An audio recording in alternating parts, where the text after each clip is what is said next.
क्या आपको मालूम है इडियम्स एंड प्रोवर्ब्स क्या होते हैं? इडियम्स वो स्पेशल फ्रेजेस होते हैं जो कि मीनिंग में डिफरेंट होते हैं अपने एक्चुअल वर्ड से। जैसे कि spill the beans. Spill the beans क्या है? इसका मतलब है कि फलियों को फैलाओ। इसका डेनोटेशनल मीनिंग है। अब मैं आपको बताऊंगी डेनोटेशनल मीनिंग वो होता है जो डिक्शनरी मीनिंग होता है। जब हम डिक्शनरी में कोई भी वर्ड फाइंड आउट करते हैं जो उसका मीनिंग हमें वहाँ पे नजर आता है वो डेनोटेशनल मीनिंग होता है। लेकिन हम इडियम्स में कनोटेशनल मीनिंग देखते हैं। कनोटेशनल मीन कि जब हम किसी भी चीज़ को पढ़ते हैं तो उसके अकॉर्डिंग जो मीनिंग निकलता है वो। अब जैसे लव का क्या होगा? केयर।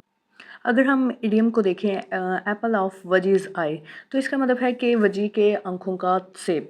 लेकिन ये तो इसका डिक्शनरी मीनिंग है, डेनोटेशनल मीनिंग है। हमने कॉनोटेशनल मीनिंग्स इडियम्स में देखने होते हैं। तो इसका मतलब है वजीहा के आंखों का तारा। तो इससे हमें ये पता चला कि जो इडियम्स होते हैं वो 2 to 3 वर्ड्स के होते हैं और अपना फुल मीनिंग कन्वे नहीं करते। और वो होते हैं जो कि नज़र आते हैं, एक्चुअल उसका मीनिंग वो नहीं होता बल्कि डिफरेंट होता है। अब बात हम करेंगे प्रोवर्ब्स के। प्रोवर्ब्स हमेशा शॉर्ट होते हैं लेकिन ये किसी दानिशवर, किसी अक्लमंद बंदे की कही हुई बात या लेसन या एडवाइस होती है और जो कि रियलिटी बेस्ड होती है। इसके अलावा जो प्रोवर्ब का मैसेज होता है वो यूनिवर्सल होता है। लाइक दुनिया के किसी भी कोने में चले जाएं तो प्रोवर्ब का जो मीनिंग होगा वो सबके लिए एक इक्वलेंट उसका मीनिंग होगा। जैसा कि एग्जांपल है honesty is the best policy. तो ये दुनिया के आप किसी भी कोने में चले जाएं तो ऑनेस्टी तो ऑब्वियसली एक बेस्ट पॉलिसी है किसी भी चीज़ के लिए।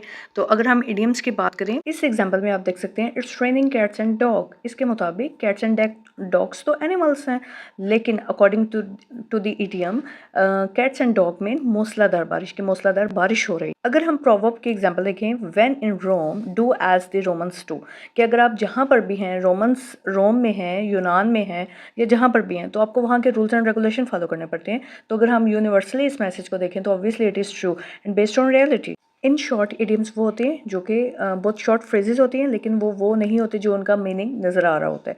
प्रोवर्ब्स वो होते हैं जो ट्रूली रियलिटी बेस्ड होते हैं, एडवाइस के तौर पे होते हैं, किसी वाइज पर्सन ने कहे होते हैं। This is the example of idiom and proverb. I hope you would like my video. Kindly you may subscribe and like my channel. Thank you.